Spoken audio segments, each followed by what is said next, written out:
An epic adventure in the New World. English settlers arrive desperate to establish a colony. Two worlds collide in Virginia. The Native American princess, Pocahontas, is entranced with one Englishman, but marries another. She rescues the colonists, who take her hostage. Her fate leads her all the way to the English royal court. Many see her as a symbol of peace between different cultures. This is a 400-year-old story of love, betrayal, and death.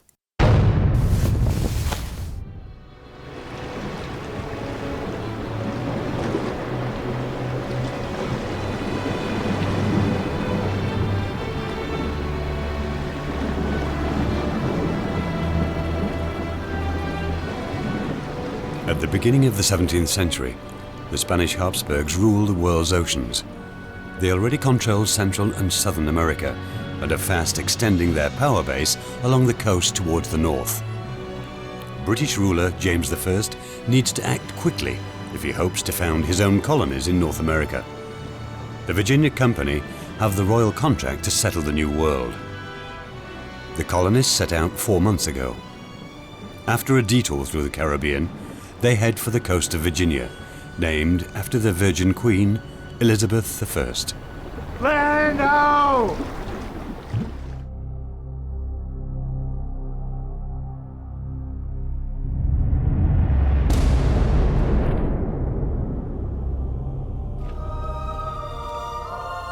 On a spring day in 1607, the Susan Constant and two smaller sailboats finally reach a peninsula at the base of the mighty James River.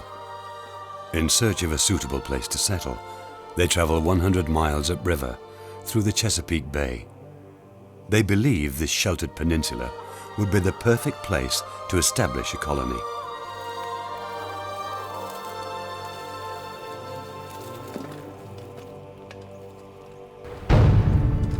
Bound in chains is Captain John Smith. He organized a mutiny during the crossing, and now has just minutes to live. But Captain Newport, the commander of the expedition, can't order his execution yet.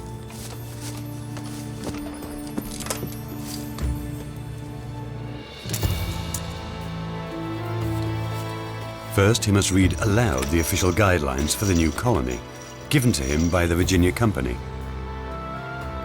These orders have remained sealed until now.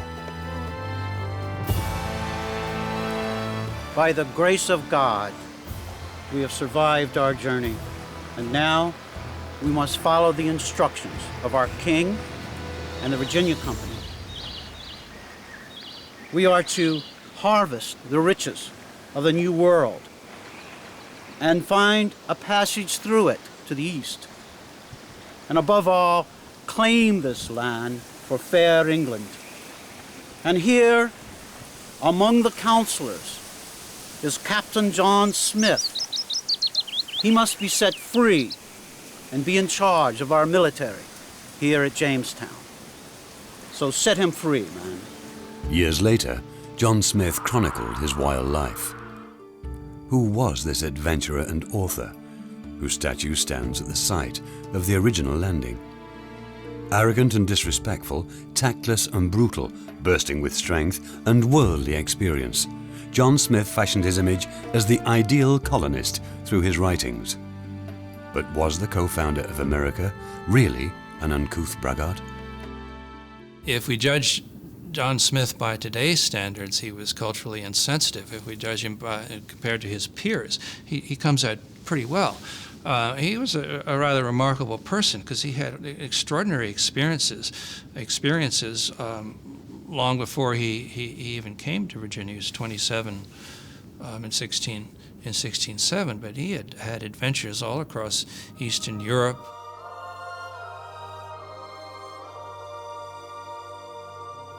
At the age of 16, the young man from a good family leaves home.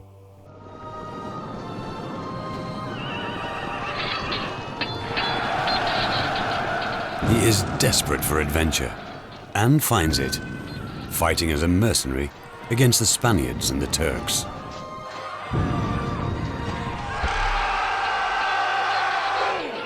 He soon becomes a legend for his courage, audacity, and savagery in battle.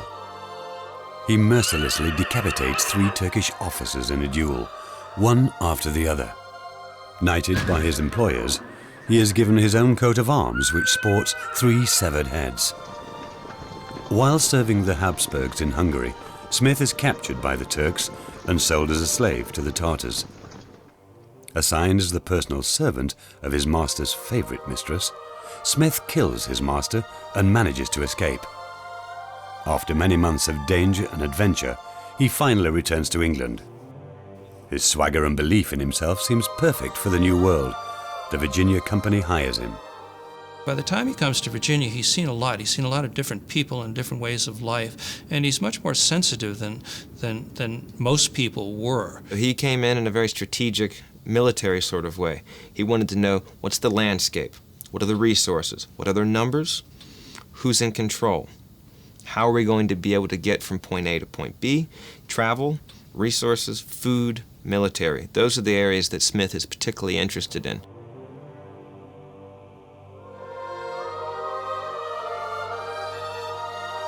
He was very brash and outspoken. He generally thought that he was the best man in any room, and in most cases he probably was. But he offended a lot of people in English society. It's not the first English attempt to found a settlement in Virginia. Sir Walter Raleigh failed miserably many years before with an expedition which ended in disaster. It is clear to the Virginia Company that, in order to survive, finding a strategic location is vital. Superior Spanish forces patrol the coastline. Building a fort upriver, out of sight and range of Spanish guns, may be the answer. The first group was very fortunate in that they had been given very detailed instructions from the Virginia Company as to the site of their location to settle. They were supposed to settle on a river that went inland and bent toward the northwest, because the English knew already at this point that Spain and Portugal were controlling southern routes to the riches of the Orient, which was one of their ultimate aims. They wanted to tap what was here in the New World, but they also wanted to get to the East Indies. And they couldn't go to the south. So they had this notion in their heads already of a northwestern route, the Northwest Passage theory, to the Orient. So they were supposed to look for a river that bent toward the northwest. They were to settle on a location about 100 miles inland. Don't plant your major settlement at the mouth of the river, because the Spanish, who were further down in Florida, could come up and wipe out your settlement. The colonists believe they have found the ideal site, a peninsula with a narrow land bridge, which should be easy to defend. This will be Jamestown, their new home. The fact that the peninsula is totally uninhabited seems to be a great advantage. They only discover why when it is too late. In the summer, the level of the James River drops. Salt water floods the peninsula, creating a boggy swamp, the perfect breeding ground for fever-carrying mosquitoes. At first, the Native Americans quietly observe the settlers. The colonists try to settle into their new home, but life is grim. No one considers exploring anymore. Trade is out of the question. Leaving the fort alone can be fatal. Fever and diarrhea weaken the settlers. Their supplies are soon exhausted, the water undrinkable. The colonists start to starve. Despair spreads like a disease.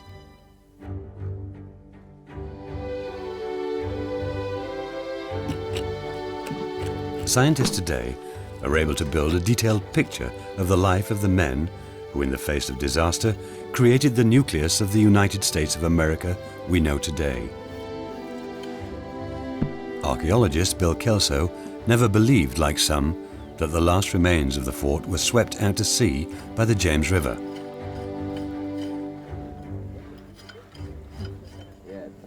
In 1994, he made a huge breakthrough. He unearthed Jamestown.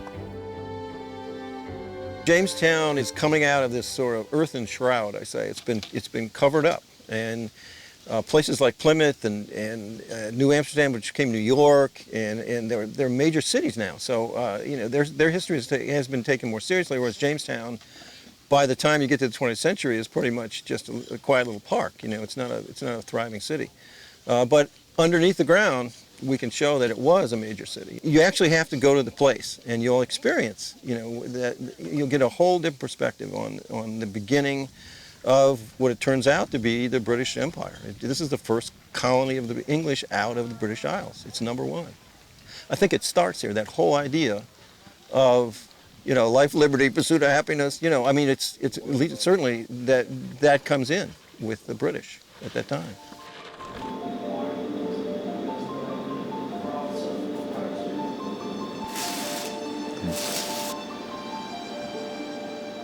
Bill Kelso's archaeological team unravels the mystery of who the men were who risked all to settle in a strange, unknown world.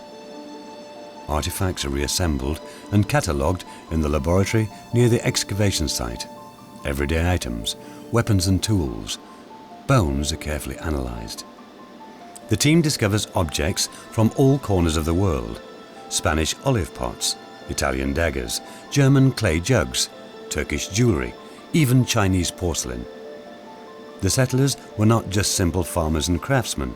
Some were gentlemen, officers and aristocrats used to a life of luxury. There were a number of gentlemen, and in the past they've been blamed for the colony almost not surviving. You know, we always hear about the lazy gentleman. But the thing was that many of them had just come from the wars in the Low Countries where they were fighting the Spanish. They were well-trained military individuals. So they came with their equipment, and their job was to protect the craftsmen, the specialists, while they went about their jobs at making money. So they signed on not with the idea that they would actually have to do the work. I mean, as it turned out, they did, because so many people died and they were short-handed. So there was a lot of grumbling. But yes, we had many second and third sons from the highest rungs of society. And we see indications of that in signet rings and heraldry that are personal items that are showing up here. They were to not to spend their time in agriculture to feed themselves. That was not the kind of settlement this was going to be. They didn't have women. They came as a group of men to try to exploit the resources to make money. They were mostly young men aged between 20 and 30. Some were even younger. Based on bones they discover, the archaeologists can determine exactly what the settlers looked like. Comparisons with the DNA of the settlers' descendants even mean the identities of some of the skeletons can be revealed. Bartholomew Gosnold was one of the colony's leaders. He died just 4 months after his arrival. Death is rife in the colony. After less than 5 months, only a third of the settlers are still left alive. The survivors are weakened by hunger, diarrhea and fever, and worn down by constant Native American attacks. There are no women or children to help absorb the growing aggression. Mistrust among the men is everywhere. All feel betrayed. Every man looks out for number one.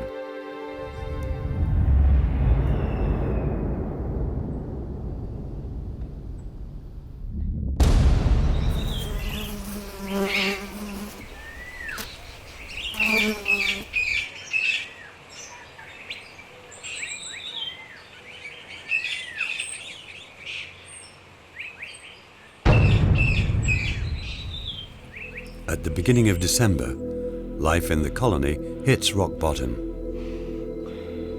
John Smith decides to leave the protection of the fort with some soldiers to seek contact with the Native Americans.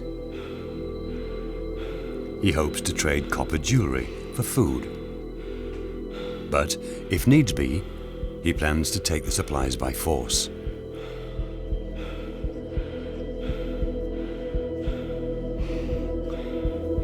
The men follow the river deeper into the wilderness.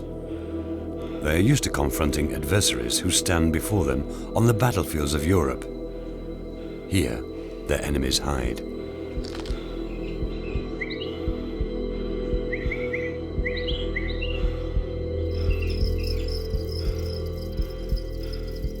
The slightest noise terrifies the young soldiers.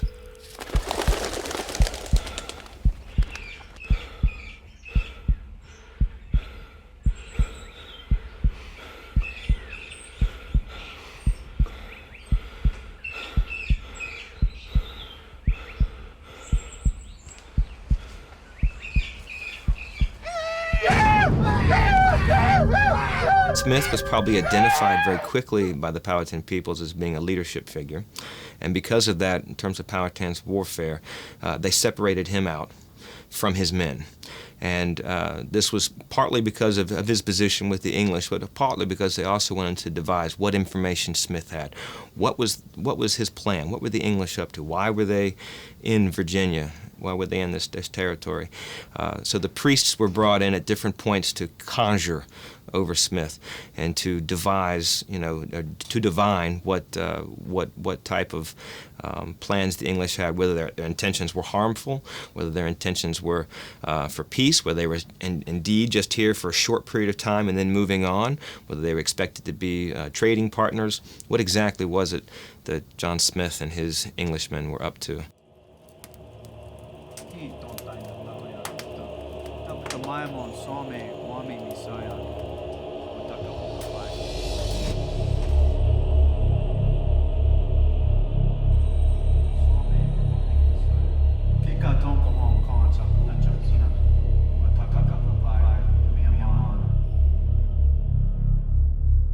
What a strange world.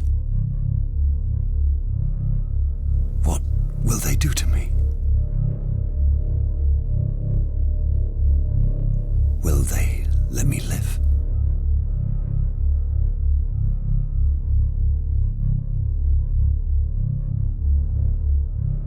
During the next weeks, Smith is taken on a tour from village to village. He proves to be a great curiosity. In each village I expected to be executed, but they treated me with great kindness. Another reason why they took him around to the other and showed him off to other villages in the Powhatan Nation was to show the average Powhatan person that Captain John Smith wasn't as powerful as they might have thought that he was. Look, we captured him. We can contain him. He's not as powerful as you thought he was. Finally, he arrives at the village of Werowocomoco, the central power base of Powhatan, the chief of the chiefs.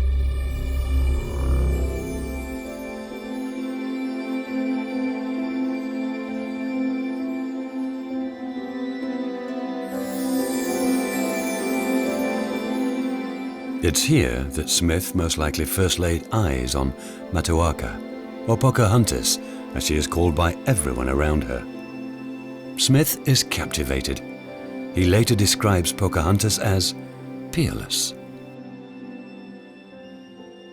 Pocahontas was simply a nickname, which has been translated as meaning something like little wanton or little plaything, which tells us something about her, particularly how young she was at the time that she first met the English in 1607. She was only 12 or 13, and she was playful, engaging. Pocahontas has fascinated artists, authors, and filmmakers for hundreds of years. Depending on the audience, her story is usually rewritten and embellished. A mythological cloud has descended on the real person. One thing that is certain is that her father loved her dearly. Her mother died giving birth to her, and so Warren Powhatan, Wahan Seneca, transferred his love to his daughter, and kind of lived through her. And so she was very special to him. Well, she was a very active, very lively little girl, and always laughing. And she was very bright, because her father taught her all things, and people liked her. Everyone liked her.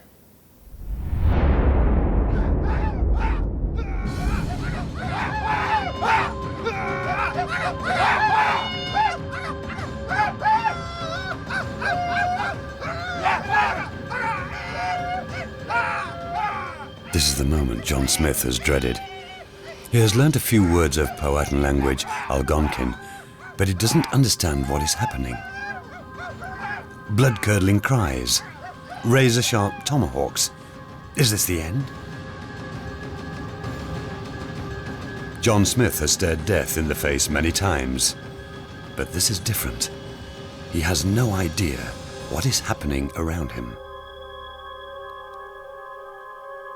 His blood runs cold.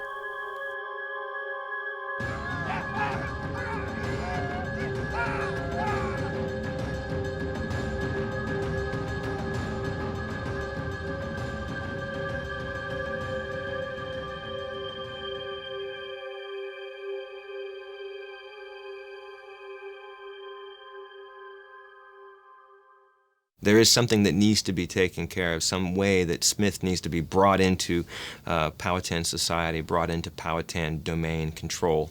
So they sense that there is an element of danger if Smith is left out of control. So, but they don't seem to sense that that is something that can't be dealt with, something that can't be resolved. And so part of what their solution to that probably is to incorporate him into the kinship structure, into the social structure, into the political structure, and in so doing, because of his leadership position as the head of the English, and that way they're bringing the English into that same and bringing them into that same type of manifold or manifest or same type of organization in some way. They're socially bonding, they're unifying in some way, making a political partnership, and therefore with the expectation that Smith and his men and all of the English would then reciprocate and share in the same Powhatan ideals. Was John Smith really rescued by a young girl in love? Or did he undergo a Powhatan ritual to assimilate a stranger into their world? The southern states have a different take on the story than the one often subscribed to in the north. So there's a lot of pride in Virginia in Pocahontas. One of the great murals in the U.S. Capitol was given to a Virginia painter, and of course he painted a Pocahontas scene. There are some letters written beginning in 1862 between two northern historians, Charles Dean and Henry Adams, saying that if you really want to hurt the Virginians, just attack this Pocahontas John Smith story. If you want to throw a rock, that's gonna cause more problems than anything, and so they did. And it's really from that point on that people have questioned whether or not Pocahontas really did rescue John Smith. That had been accepted pretty much as the truth for several hundred years till that point. Whether this really is a tale of romance between a Native American princess and an English soldier is still disputed today. Many consider such a notion mere folklore. The facts speak both for and against a love story. We do know that after this point, there is a relationship between Pocahontas and John Smith, so something happens. And maybe the question, maybe it's a moot point, because we know that 13 months later, Pocahontas rescues John Smith a second time when he's at Werocomico trying to steal corn from Powhatan, and Powhatan's had enough and decides to kill him, and Pocahontas comes in the middle of the night and warns him that her father wants to kill him. That's well documented. No one's ever contested that story. It is also undeniable that after this event, John Smith enjoys a special status among the Powhatan people. He becomes a Werowance, an adopted son of the chief, and is considered a respected leader. Smith spends many hours with Pocahontas. Each learns the other's language. Both are hungry to discover all they can about their different worlds.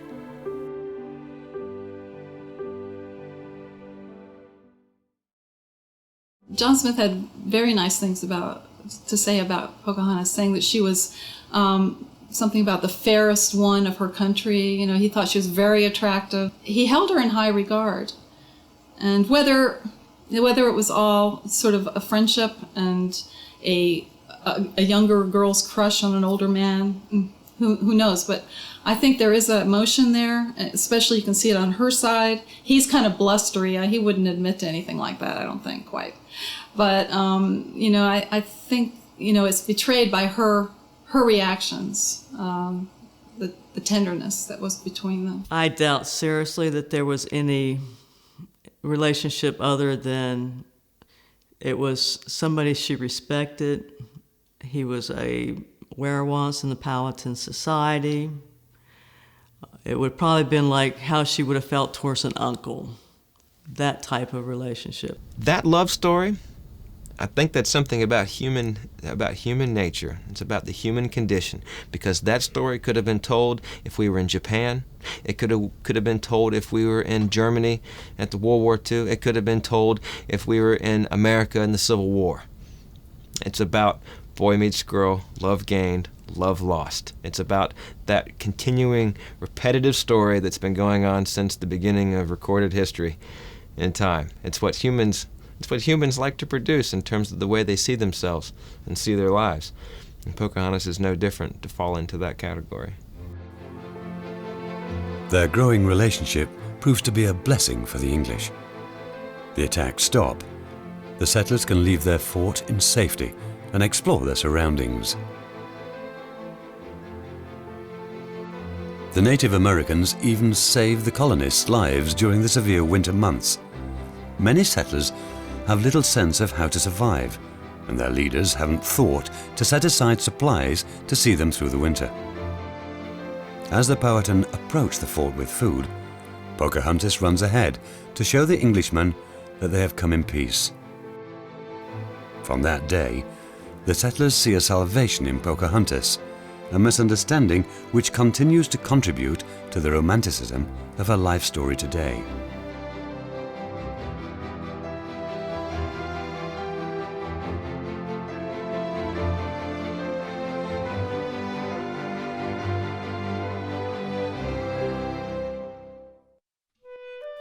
Having survived their first winter, the colony flourishes. Ships arrive loaded with new settlers, among them women and children. The peaceful coexistence with the Powhatan people allows the settlement to thrive. During the following months, Pocahontas spends much of her time with John Smith. Many Native Americans come and go freely. Other women live with English settlers. The chief's plan to integrate the foreigners within his federation of tribes seems to be working.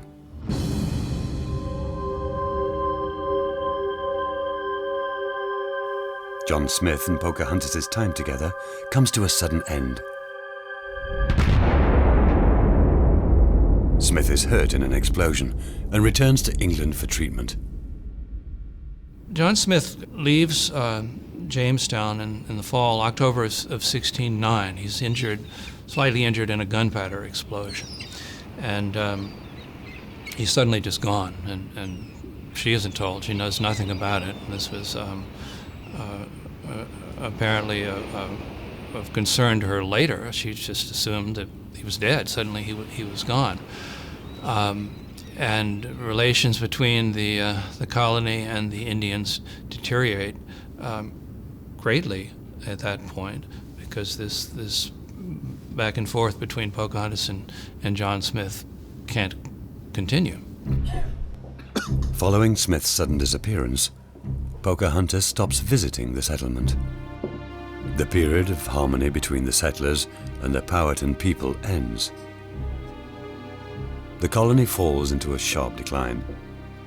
People go hungry, many die from fever.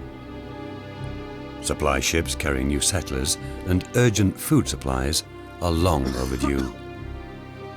The colonists have no way of knowing a hurricane in the Caribbean has severely delayed the English fleet. The mood changes dramatically. Some settlers openly suggest using violence to force the Native Americans to help them. Among the Powhatan people, warriors gain the upper hand. They believe the settlers should simply disappear. Angry warriors surround the fort. Whoever leaves must die. They would get fed, they would have food provided to them by the Indians. This was the plan. So they brought with them lots and lots of glass trade beads. We have found thousands of those, and pounds of scrap copper. Both things were highly desired by the Indians. So it was a good plan, and it worked for a while. But unbeknownst to the colonists, they came at a time of tremendous drought in the area. It was the worst drought in 1,000 years, between the years 1606 and 1612. We do have evidence of the kinds of things the survivors said they had to eat. 3 out of 4 of the individuals died in the fort. Survivors said they had to eat rats that come over on the ships, the cats they'd brought to catch the rats, dogs, which they wouldn't kill because they're useful for hunting and also for protection militarily. The worst thing they had to eat was their horses. Graves unearthed in Jamestown bear testament to this bleak period in the colony's history. One of the discoveries was this burial of the 19-year-old Englishman who died of a gunshot wound in his leg, bled to death, and it just almost blew his leg off.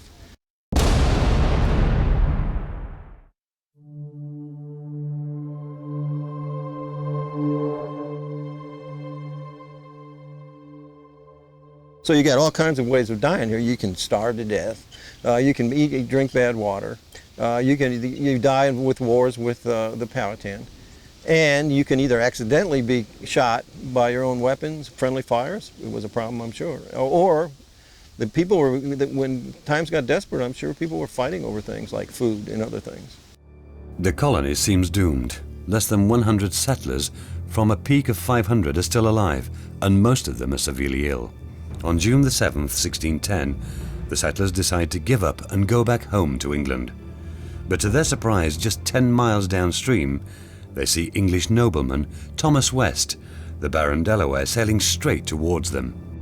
West has been appointed governor of Virginia and brings new settlers, a physician, and food. Eventually, West persuades the settlers to return to Jamestown. The English had been very aggressive towards the Powhatan Indians for food. The Powhatans were less willing to trade because all of them were in the midst of a horrible drought, so there was not that much food, and the Powhatans were not willing to trade. The English were taking their food from them, setting up a bad situation. A bitter war ensues. Soldiers murder indiscriminately, burning everything to the ground.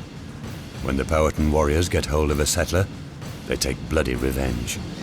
The English, in retaliation, had picked back at the Powhatans. During this period of warfare of about 4 years or so, the Powhatans stole tools, weapons, took English prisoners. There was a lot of that on both sides, but the English were angered to the point of wanting to get at least their prisoners back. To the English, taking the chief's favorite daughter hostage seems to be the perfect form of blackmail. Pocahontas is lured from her home by the Potomac River onto a ship and abducted. Pocahontas, now a wife and mother, suffers a period of loneliness and despair. She is kept under guard and cannot leave the fort. Her father partially relents to the kidnappers' demands. Powhatan attacks subside. All English prisoners are released, but they refuse to return the captured weapons.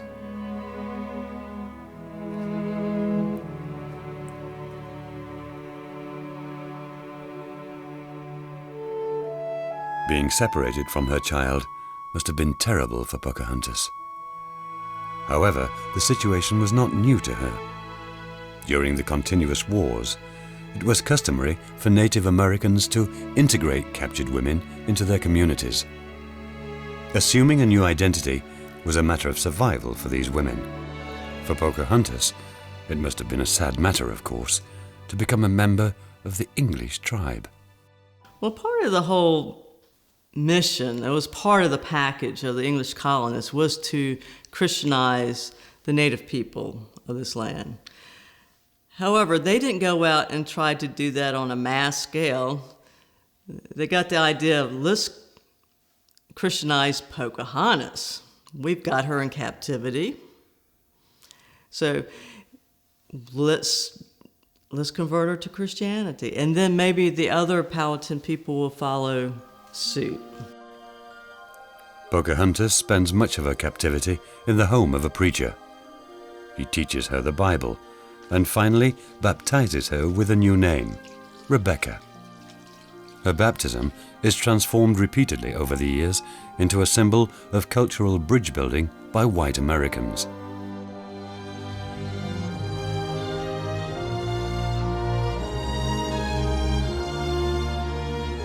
A painting by John Gadsby Chapman, hanging in the rotunda of the Capitol building in Washington, suggests a peaceful, voluntary conversion. But the artist also includes defiant tribe members who reject the ceremony.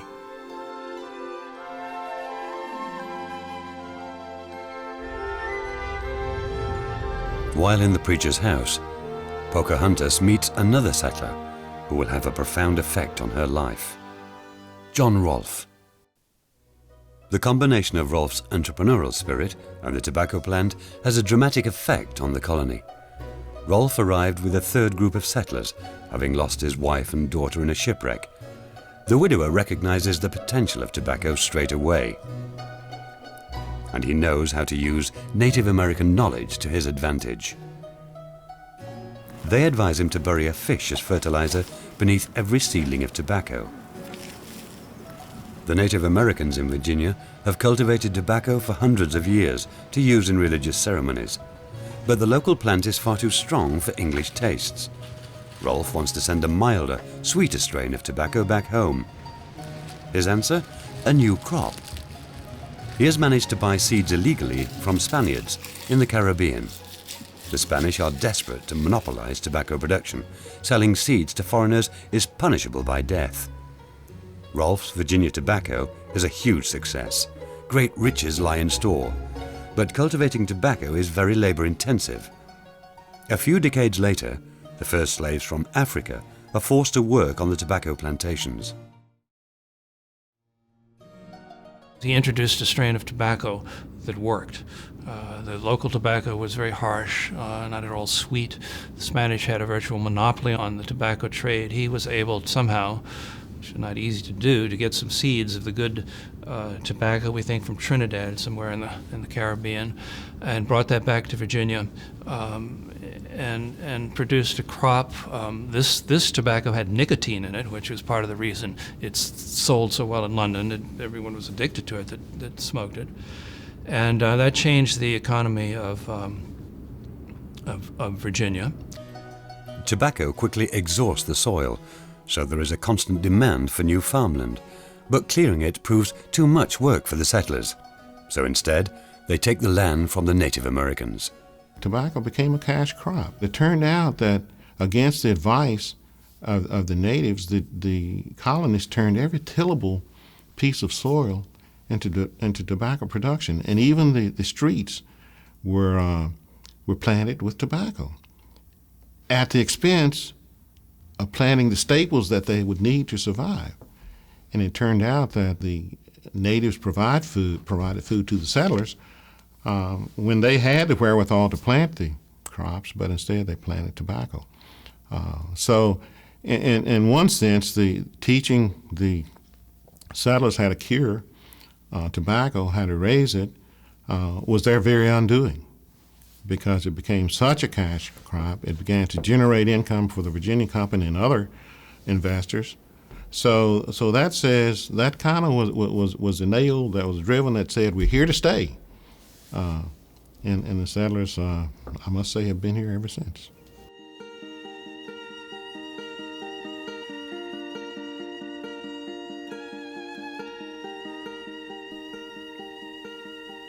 The settlers can barely keep up with the insatiable demand for tobacco from Europe. Until now, the colony has been dependent on aid.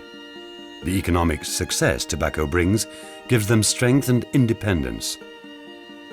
Anyone can plant tobacco. The leaves even become a form of currency.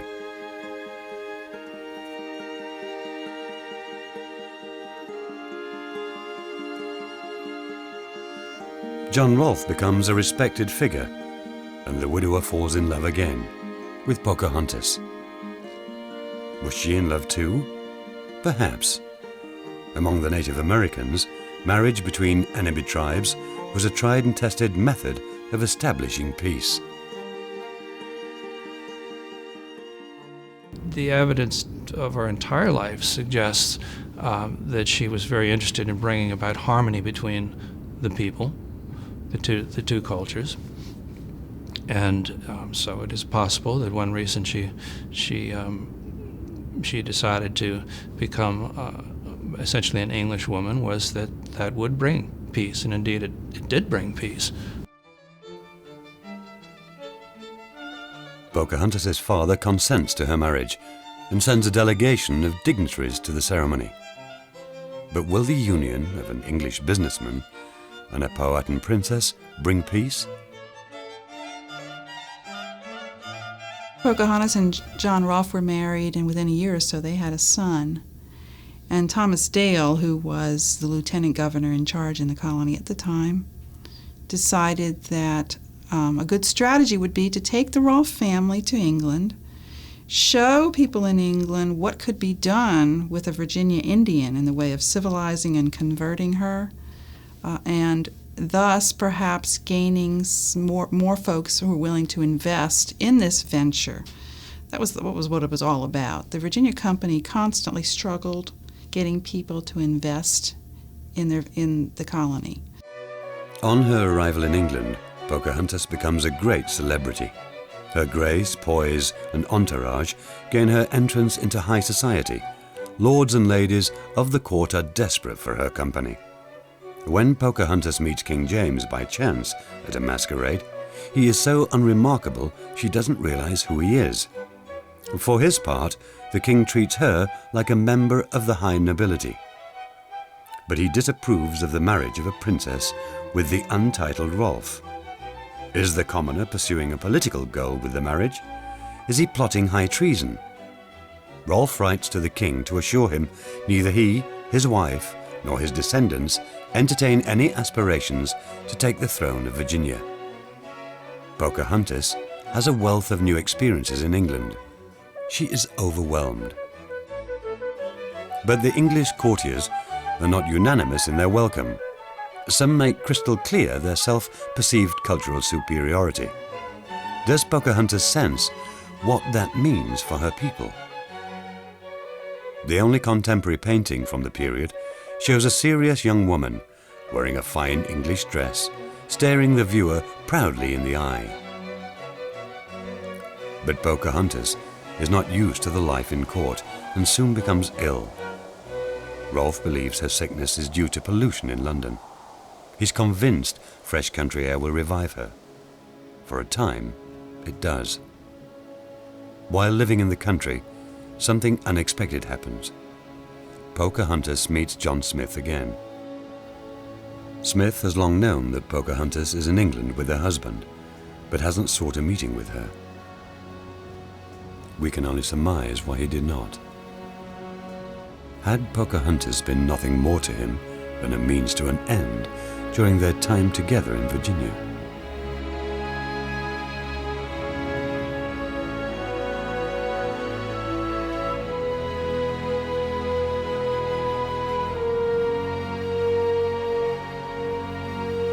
My Lady Rebecca. Pocahontas is deeply disappointed in him. Had her father not saved his life? Adopted him as a son? Did her people not share their food with the English during their first bitter winter? Hadn't they taught each other their languages and cultures? Hadn't they trusted each other? He was to be her older brother, and he had a responsibility to her. It's about reciprocity. Smith was brought into the lineage from Pocahontas' perspective. He had responsibilities as an older brother, and he didn't fulfill them.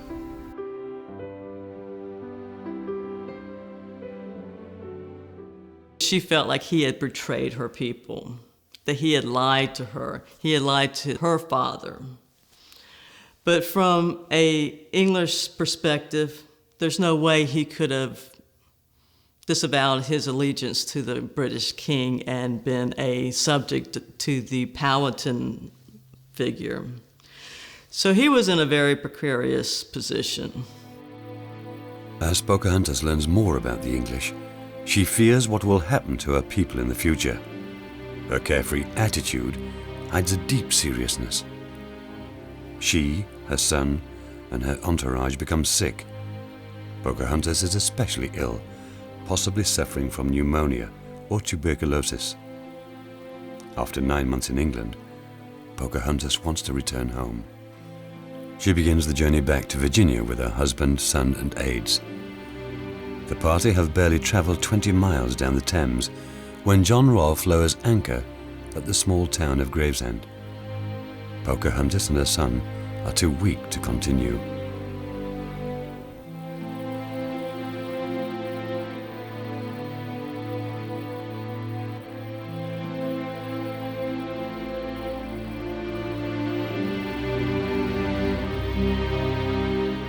John Rolfe must fear the worst. He has already lost one wife and child. The days pass with no sign of improvement. Rolfe does not move from his wife's side.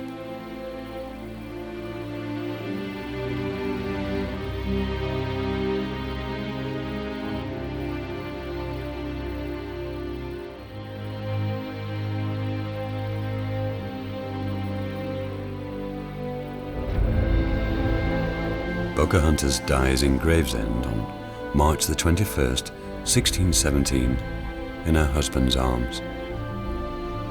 The princess is only 22 years old. Her last words are believed to be, "Everyone must die."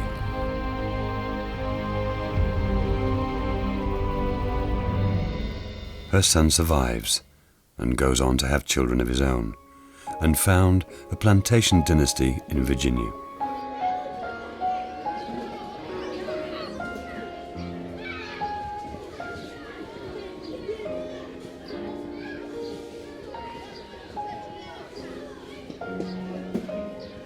I met an older woman who told me she was a descendant from Pocahontas.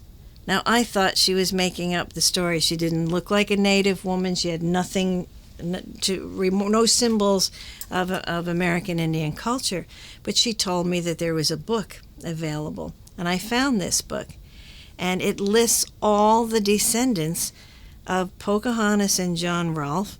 It's a great big book. It's added to continually, but what is interesting, all these people are in Anglo society, in white society, and they are not in the native populations. The lineage became a white lineage in Virginia and an aristocratic lineage. Her descendants became the people of rank in the early Virginia society, including the current lieutenant governor. 400 years later, only a few descendants survive the once mighty federation of tribes led by Powhatan, Pocahontas' father.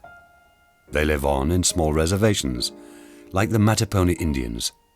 I think it may be one of the underlying reasons why this story stays with us, why it resonates with us, why it appears to be on one level a love story, but at its core, it's about the creation of new people, about bringing old and new together. It's about hope, even where I think colonialism has such a bad history, a horrible history, and that in reality it's about the destruction of one society by another, the destruction of native societies. The fact that we hold this one story out, it almost saves the rest of us from the ugliness of the colonial history.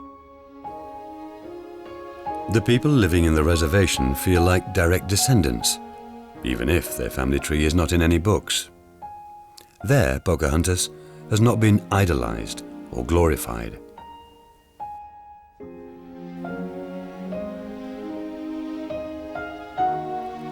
Would her experiences in England have helped spare her tribe, or the fate of the Native American people? That we will never know.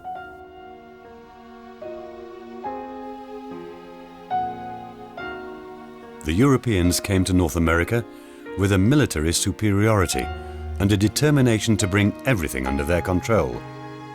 They simply took what they wanted. It is doubtful Pocahontas would have been able to stop their desire for domination. Today, 400 years later, faces which reflect the entire ethnic breadth of the United States of America are found in the Mattapony Reservation. E pluribus unum, from many the one, reflecting the hope expressed in the motto of the Great Seal of the United States of America.